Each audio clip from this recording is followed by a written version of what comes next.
Welcome into another episode of Locked On Phillies. And in today's episode, we're going to evaluate Matt Strahm's 2024 season. Another all-star in the bullpen.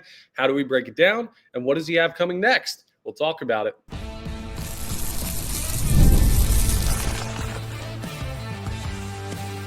You are Locked On Phillies, your daily Philadelphia Phillies podcast. Part of the Locked On Podcast Network, your team every day. Yes, this is Locked On Phillies. I'm your host, Connor Thomas. Thank you so much for joining us today. We come to you as part of the Locked On Podcast Network, your team every day. You may know me from some of my other work in the sports talk space here in Philadelphia. I've been on the radio with 97.5 The Fanatic for 5 years now, talking Philly sports. I've been a credentialed Philadelphia Phillies media member for 3 seasons, and this is also my 3rd year as the host of Locked On Phillies. Please make sure you're rating, reviewing, hitting that subscribe button on the YouTube channel. It gets you notifications when new episodes are posted. It's free. It takes like 2 seconds, and it really helps me out.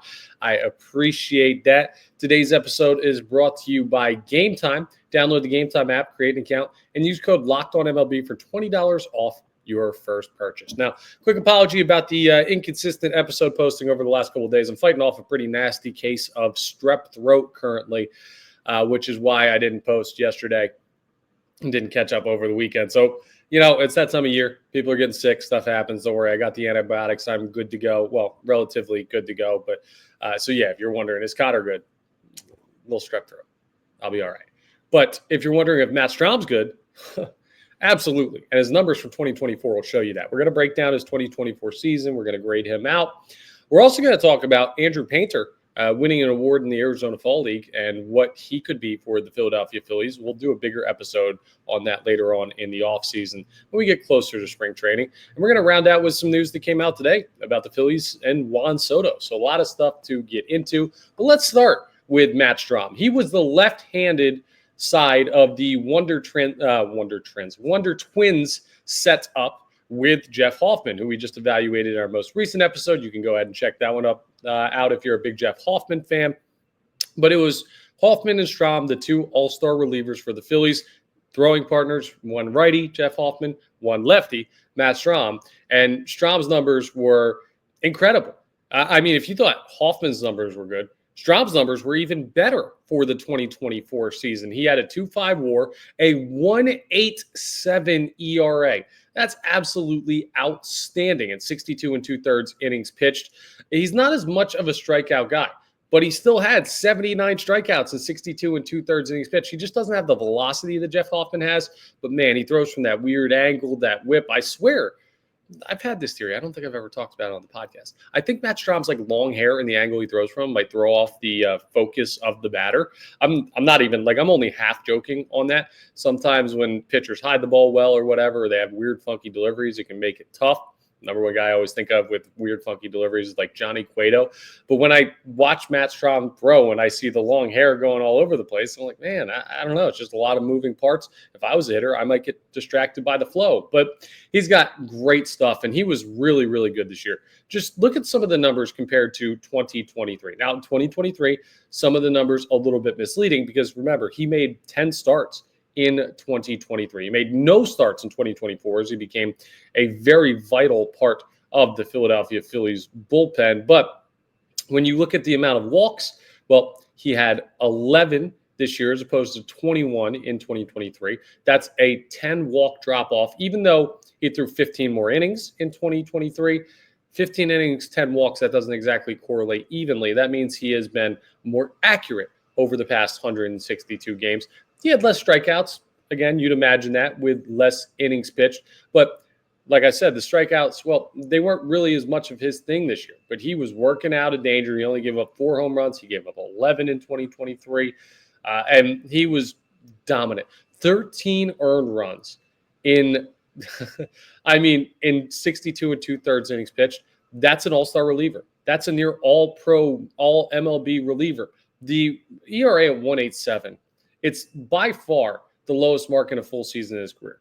The only time he's even come close to that was in 2016. He threw 22 innings and had 1.23 ERA. Actually, in 2018 with the Padres in 61 1/3 innings, he had a 2.05 ERA. So he had another season kind of like that, but that was 2018. Now, 6 years later, he posts a 187 and is an all-star. I mean, insanely good from Matt Strahm. He was awesome. His whip at .75. He just didn't let guys on base. He didn't give up hits. He didn't give up walks. He didn't give up bombs. He didn't give up runs.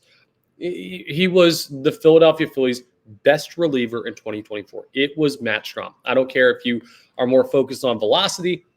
I don't care if you're more looking at like, oh, well, I think Jeff Hoffman has better stuff. Results-wise, Matt Strahm was the best relief pitcher on this team. And the good news is, unlike Jeff Hoffman and Carlos Estevez, who are the other guys that were like those all-star caliber relievers for the Philadelphia Phillies, who are now free agents, Matt Strahm is signed through 2025. He even has a team option for 2026. So there's a chance that if the Phillies want to keep him on this team, he won't hit free agency for another 2 years, but he's 100% going to be on the team in 2025.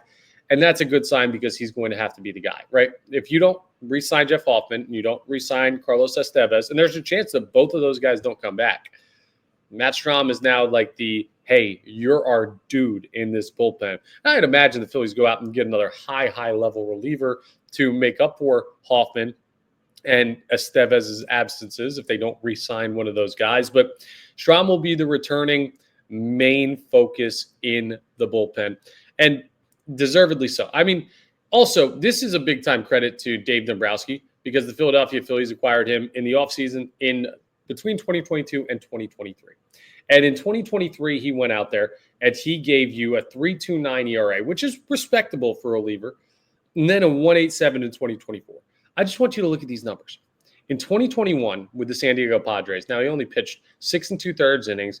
He had injury issues. It was all over the place, and he had an 8.1 ERA in those 6 2/3 innings. Now, not a big sample size, but still, like, not available. And then he had a 3.83 ERA with Boston in 2022 on a one-year deal in 44 2/3 innings pitch. That's solid. That's a good reliever, but that's not a guy that you're like, okay, well, he's going to be an all-star for us. Let's go bring him in. He's we need a lefty. We like some of the stuff he shows. Let's see if he can develop something. And he dropped his ERA by a little over 0.5 in his first year and then cut it almost in half in his second year in Philadelphia. That is pitching development.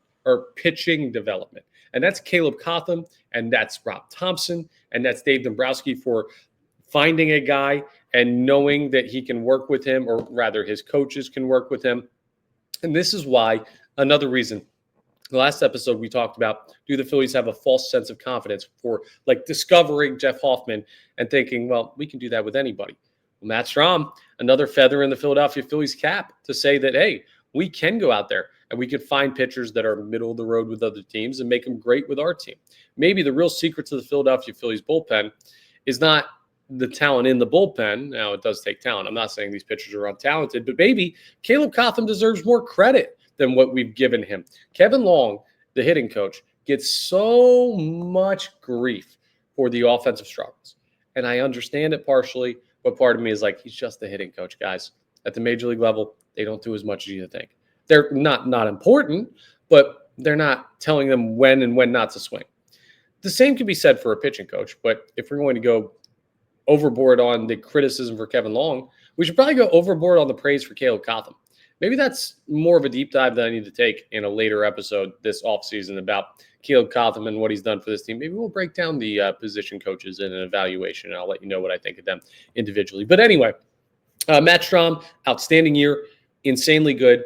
I don't know if he can replicate it in 2025. That's going to be the main question. Like, do I expect him to go sub 2 on the ERA again? Not really. I don't. Do I expect him to be in the mid-to-low 2s? I do. And will that be huge for the Philadelphia Phillies bullpen? Could that make him their best reliever? It could.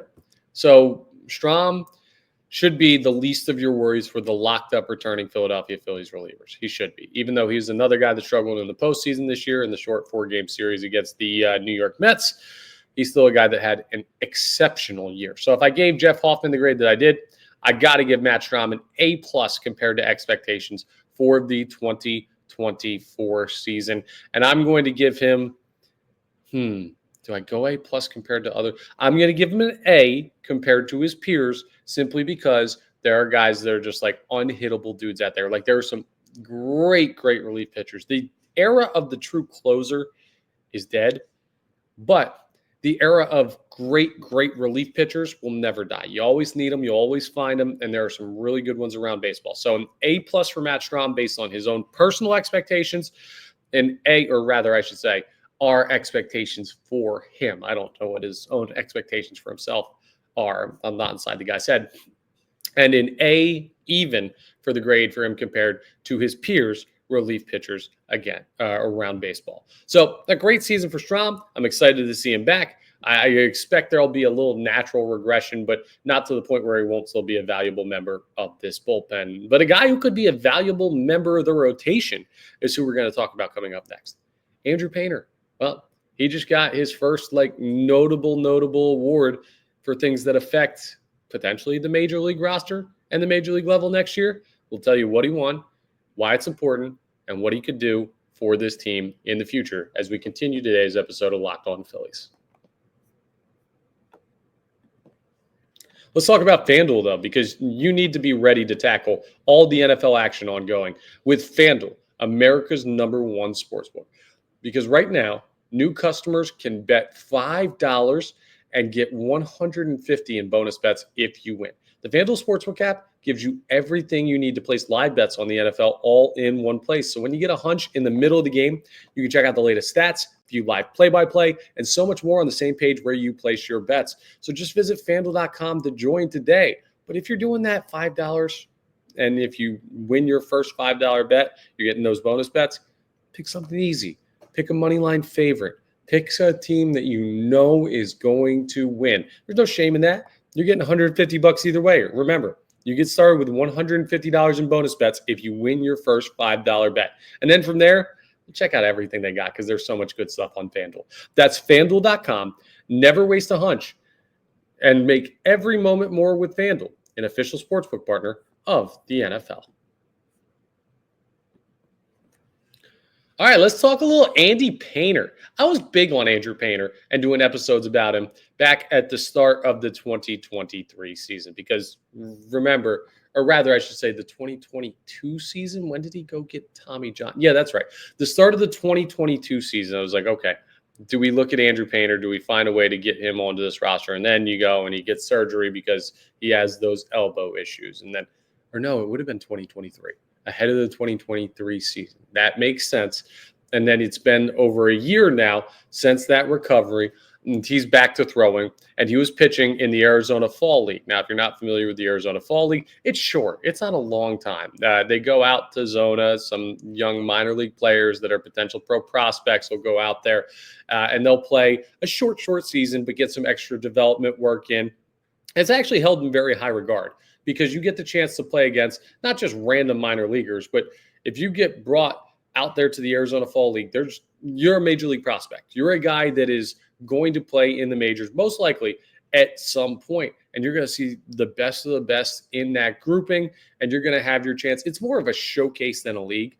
In AAA, AA, single A, you're looking at guys that are playing the course of a season. They're working on stuff. Hey, my coach wants me to develop my fastball. My coach wants me to learn a changeup and all of that type of stuff. When you get into the Arizona Fall League, it's, hey, kid, show us what you got for a couple times. Let's see how you stack up against some of the best. They are learning stuff, but they're not developing so much. It's more, like I said, a showcase. And man, did Andrew Painter showcase well. He was throwing hard. He threw really, really well. Just there were nothing but great praises coming out of the Arizona Fall League for Andy Painter. And guess what? He was rewarded in the biggest way. So Andrew Painter won the AFL, the Arizona Fall League's Pitcher of the Year award. He was the best pitcher in that showcase type of league out there with some of the top prospects from all of baseball. He made 6 starts. He had 4 earned runs in those 6 starts. He only allowed 14 base runners in 15 2/3 innings, struck out 18 in 15 2/3 innings. And maybe the most encouraging thing, fastball reached 99. That shows you his arm is strong. I mean, his stuff is still good. I think people kind of forgot about Andy Painter because we got excited about him going into the 2023 season. He got the invite to Major League Spring Training. Then he had that discomfort after one bullpen or whatever. Maybe he did make 1 start.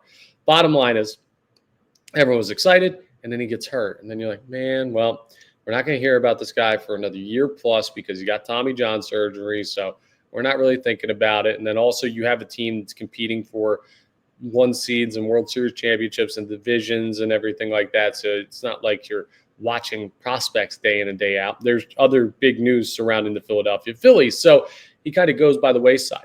And then you know what happens when pitchers or players or anybody goes by the wayside for a year? You forget about them. You forget how good they are.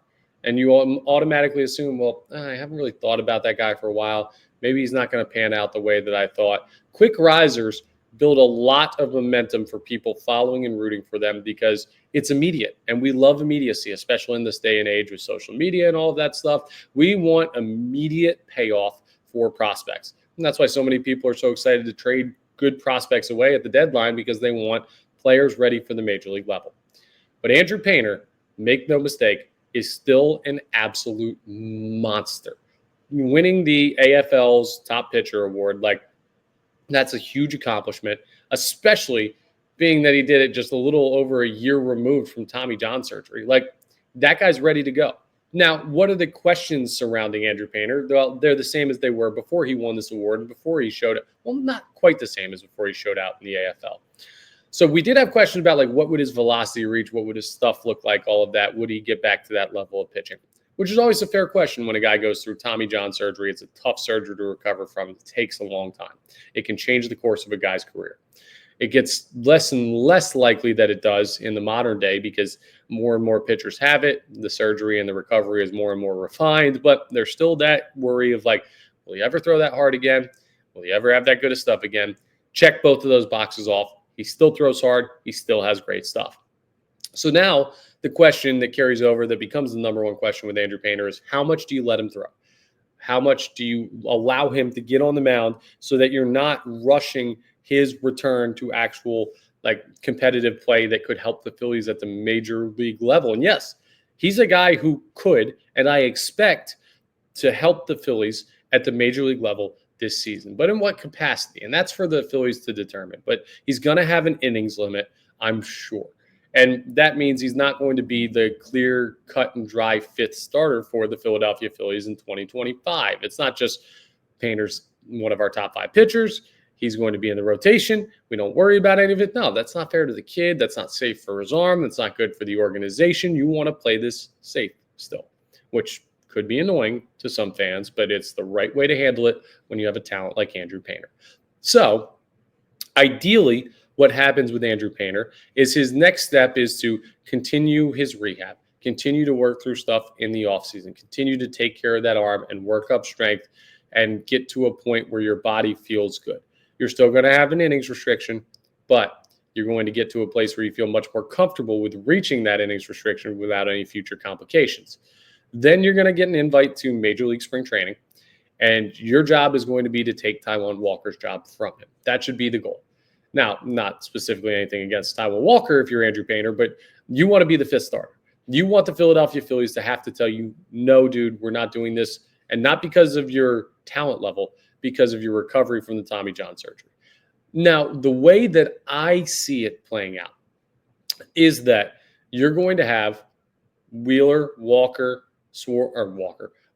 Suarez, Nola, Sanchez. I think everyone just had a heart attack when I said Walker. Those are going to be your 4 guys in the starting rotation. The 5th spot, well, could be anybody. It could be Painter. I doubt it because you don't want to stretch him out early. You want to be more cautious with him and get him set up at AAA first. I would imagine the Philadelphia Phillies probably go out and sign, like, just some veteran, maybe even a minor league contract deal guy, pitcher to hold down that 5th spot in the rotation. And you're going to have injuries. So when the first guy gets hurt, guess who comes up? Andrew Painter. And then when that guy comes back, okay, Painter back down to the minors, and you can kind of set up the schedule. That's what I think his 2025 is going to look like. Coming up when the Phillies need someone to relieve someone of injury, and then going back down when that time is over. Now, he only has so many options once he comes up to the major league level for the first time, so you have to be careful with that. But I do think that's what you're seeing from Andrew Painter is more of a, hey, you're the first man in if one of our 5 gets hurt, and that will naturally limit his innings. But if you don't think this kid is ready for the major league level talent-wise, you haven't been paying enough attention. I'm telling you right now, no doubt in my mind, Andrew Painter is ready, talent-wise, for the major league level. As soon as he's healthy, he's going to be a really important arm for the Philadelphia Phillies. This is a potential ace. This is a potential, big-time major league pitcher. I don't know if I want to say like Paul Skeens, who just won National League Rookie of the Year, but he's a guy that's going to be in the conversation with some of the top pitchers in the game when he gets to the major league level and gets settled in. I do firmly believe that. You heard it here. Take that to the bank with Andrew Painter. Just got to be cautious with making sure his elbow's okay. Congrats on the pitcher of the league award, or what's the exact terminology again? Pitcher of the year, even though it's not a full year or not even remotely close to it, in the Arizona Fall League. Congrats to Andrew Painter. Coming up next, we're going to talk about a guy who's definitely contributing at the major league level, at least for some team, but we don't know who. What's the latest on Juan Soto? We got a Phil's update earlier today. I'll tell you what it is as we wrap up today's episode of Locked On Phillies. Let's talk about Game Time. Game Time is the absolute best, and they've got a new feature called Game Time Picks that makes getting tickets to see your favorite teams play even easier when you want to go see them play live. Game Time Picks filters out the fluff to show you only incredible deals on great seats, so you don't have to waste time searching through thousands of tickets.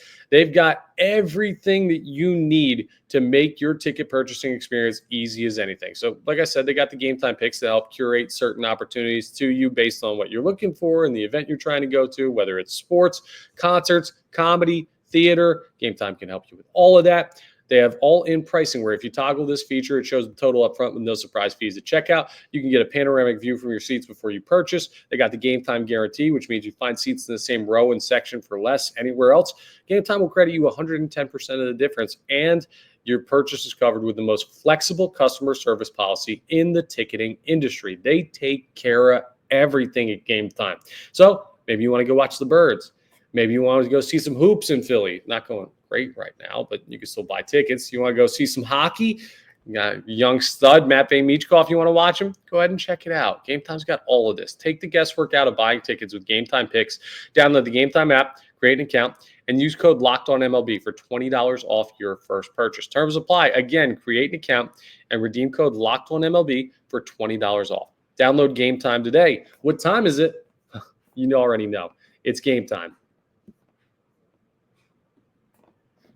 All right, let's wrap up with the latest in the Juan Soto news. So Juan Soto's been meeting with teams. He met with the Yankees, meeting with the Dodgers. All of that stuff is like you expect it to happen. There's a lot of teams that are going to be on the Juan Soto sweepstakes train. Yankees, Mets, Dodgers, Red Sox, Cubs, Blue Jays, everybody, everyone, everywhere. But being interested and setting up a meeting are two totally different things. There's like this group of interest, which should be 30 Major League Baseball teams, every last one of them. Then you have the group of teams that are going to get a meeting. And those are the ones where it's like, okay, we believe you could probably make a competitive offer. Juan Soto has some level of interest in playing for your team. We'll meet. And that'll probably be like 7 to 8 teams, maybe a little bit more than that. The Philadelphia Phillies have just found out that they're going to be one of those teams. They have a scheduled meeting with Juan Soto. Now, Juan Soto declined his qualifying offer, which is the least surprising thing in the world. He's set to make potentially, some people believe, up to $700 million on this contract. So, yeah, you're not taking the qualifying offer. You'd be stupid to take the qualifying offer. But you'd be stupid to not take the meeting with the Philadelphia Phillies because John Middleton's an owner who's thrown money at people in the past, big-time stars like your boys Bryce Harper and Trey Turner from down there in Washington. You have that relationship with Kevin Long, who's the hitting coach here. So, yeah, not surprised that Juan Soto is taking a meeting with the Philadelphia Phillies, and I'm happy the Philadelphia Phillies are going ahead and taking that meeting with him. Some stuff, see, we take some things for granted here in Philadelphia with a lot of our sports teams, but this is obviously a Phillies podcast, so we'll keep it to the Phillies. You can tune into 97.5 The Fanatic if you want to hear me rant about your other favorite Philadelphia sports teams. But we take some things for granted, and the Phillies are another organization in the city that does things the right way from a management perspective, right? From a front office perspective. I know you might say, oh, they just lost in the NLDS. Not what I'm talking about. Think about how many teams around baseball could use like an exceptional right fielder that have an open opportunity for them to come there and might even make enough money to find a way to feasibly get it done. And they don't take a meeting with Juan Soto because their owner doesn't want to pay the luxury tax, or they don't get a meeting with Juan Soto because their team hasn't been building the right way and Soto doesn't want to be part of that organization, or they're not a big enough market where Soto would be interested in playing there. Maybe they have the money and maybe they have the fit, but maybe they're like, I don't know, a Kansas City, where it's just like, does he want to play as a Royal for the rest of it? All due respect, that's a ricochet shot to the Royals, who were darn good this past year. But my point is this. We take this whole thing for granted of just like being in the sweepstakes for big name free agents. Just 5 years ago, 6 years ago, the Philadelphia Phillies weren't even in these conversations. Like pre-Bryce Harper, that didn't happen here for like a decade. And Jimmy Rollins homegrown, Chase Utley homegrown, Ryan Howard homegrown. You didn't really bring in all of these mercenary studs to win that World Series in 2008. The Phillies weren't like a highly sought after destination spot until Bryce Harper got here. So we should credit Bryce Harper, but we should also credit the front office, and we got to give some throwback credit to Matt Klentak, even though I don't think he was that good of a front office executive, because he did start it by bringing in Bryce Harper and working out that deal. But there are teams that would be in position to have a meeting with Juan Soto that may say, for whatever reason, nah, we don't have a shot. Nah, we don't want to pay that money. You're out of our price range. It wouldn't exactly, like, you would fit here, but there'd be too much complicated stuff to go through. Any team that has a chance to take a meeting with Juan Soto should take a meeting with Juan Soto. Any team that has a chance and doesn't is absolutely being negligent to their franchise and their fan base, and you should be tarred and feathered and thrown out of your city if you're an owner or front office executive that does not take a meeting with Juan Soto if he's willing to come and meet with you. Even if it's the longest shot in the world, this is what you do, right? This is what you do. You take the meeting, you see what happens. It's the small step on the way to figuring out like where things are going to go. Look at it this way, right? It's like you meet a girl at the bar, very pretty girl at the bar, and you're like, okay, you give her your number, she gives you hers. Perfect. It's mutual interest. Now, you might shoot her a text message, and she may never answer. You're still going to text her if you're interested. Like, you'd be dumb not to. What's the worst thing that happens? They're not going to answer. You're not just going to ignore her. That's the same thing. Juan Soto just basically gave the Philadelphia Phillies his phone number at the bar, and the Philadelphia Phillies are interested. And you say, okay, we'll shoot a text. And this meeting is that text message. Now, we'll see if there's any shared interest past that point.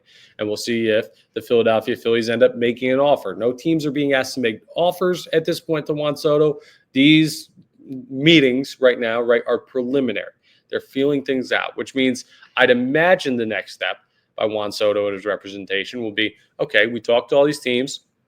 Here are the presentations. Here are the ones where it's like, okay, outside of the money, because we don't have an offer on the table, I'd like to play here. I like what this organization stands for. I like what this town feels like. I like living in this spot of the country. And then from there, you go back to those teams and you say, okay, now make me an offer. And then you narrow down those offers and you might get it down to 2 or 3. And then you might say, okay, well, you're in this race with a couple other teams. Here's the best offer. Can you beat it? Can you match it? I'd rather play here, but if you're not going to pay me, and that's when the nitty gritty gets done. So we've still got multiple steps to go in the Juan Soto sweepstakes. We've seen guys go till February, till early March, waiting to sign these big time contracts. So could take some time. Got work to do. Bottom line, though, is the Philadelphia Phillies have advanced into the first round of the Juan Soto. We'll call it this way. First round is speculation that your team could be part of the sweepstakes. That's round 1. The Phillies were in that. Round 2 is you get an actual meeting with Juan Soto. The Phillies have now accomplished that. Round 3 would be the secondary meeting to decide if you like to say, hey, make us an offer. Round 4 would be your offer's competitive. What can you do to make it even better? Round 5 would be you're in the final couple, and round 6 is you sign Juan Soto. So you're chasing that, and it's still a long shot, right? I'm not saying, well, this is a sign that the Phillies are now the front runners to sign Juan Soto. No, they're not. Does it mean it can't happen? Absolutely not. And until you hear that, I'm not going to give up on that or say it's not happening. No. Let me believe in this. And you should as a Philadelphia Phillies fan as well. He's meeting with your team. That means there is some interest. And if you want to just be defeatist and say, well, he's not going to sign here, go ahead. But I'm not going to be that way. As long as there's hope and mutual interest that Juan Soto could play for this baseball team, I'm going to believe it's a possibility until I'm proven completely otherwise. So if you'd like to jump on that train with me, plenty of seats available. More than welcome. If you're going to complain the whole time about why is it taking so long and why are the Phillies doing this, they're never going to sign him anyway, well, sit in the quiet car, but you can still be on the train. But that's the latest Juan Soto update and a lot of stuff in a busy episode. We bounced around a good amount. Thank you so much for joining us on today's episode of Locked On Phillies. I really appreciate that very much. Please make sure, once again, you're rating, reviewing, hitting that subscribe button on the YouTube channel. Thank you for everyone who's already done that and everyone who's going to. It'll get you notifications when new episodes are posted. By the way, once again, we're part of the Locked On Podcast Network, your team every day. Now I'm going to go take some more cough drops because my throat's killing me from the strep throat. But I will talk to you tomorrow on the next episode of Locked On Phillies.